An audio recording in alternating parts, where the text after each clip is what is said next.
Welcome to view point. Morning walk మనల్ని రోజంతా ఉల్లాసంగా ఉంచుతుంది. శారీరక మానసిక ఆరోగ్యాన్ని పెంచుతుంది. అందుకే ఉదయపు నడక మంచి అలవాటుగా గుర్తింపు పొందింది. కానీ ఈ సమయంలో చేసే ఓ చిన్న పొరపాటు మార్నింగ్ వాక్ లక్ష్యాన్ని నీరుగారుస్తుంది. ఫోన్ చూస్తూ నడవడం వల్ల నడక ప్రయత్నాలు అందకపోగా కొత్త సమస్యలు కొని తెచ్చుకున్నట్లు అవుతుంది.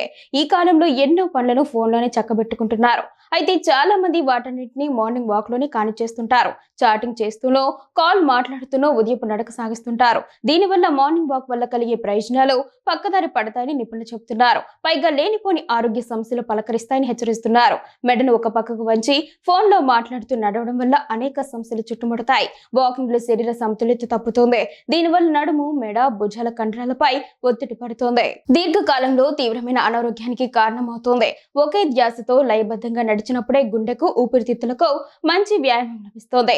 ఫోన్ లో మాట్లాడుతూ నడవడం వల్ల శ్వాస తీసుకోవడంలో మార్పులు వస్తాయి. దాంతో గుండె స్పందనల రేటు ఆశించిన స్థాయిలో క్రమబద్ధంగా ఉండదు. ఫోన్ చూస్తూ నడవడం వల్ల తెలియకుండానే నడక వేగం తగ్గుతోంది. దీనివల్ల హృదయ స్పందన రేటు పెరగదు. ఫలితంగా కార్డియో వ్యాయామం ద్వారా అందాల్సిన పూర్తి ఫిట్నెస్ ప్రయోజనాలు, క్యాలరీలు కరగడం వంటివి అందవు. ఉదయపు నడకలో వెన్నెముక నిటారుగా ఉండాలి. చేతులు ఊపుతూ నడవాలి. అప్పుడే శరీరానికి మంచి స్ట్రెచింగ్ లభిస్తోంది.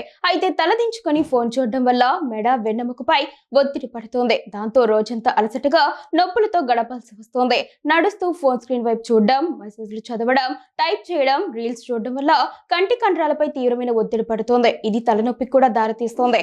రాత్రంతా పడుకొని లేచాక ఉదయాన్నే మన మెదడు చాలా ప్రశాంతంగా ఉంటుంది. ఆ సమయంలో ప్రకృతిని ఆస్వాదిస్తూ వాకింగ్ చేస్తే మానసికంగా ఎంతో ప్రయోజనం కలుగుతోంది.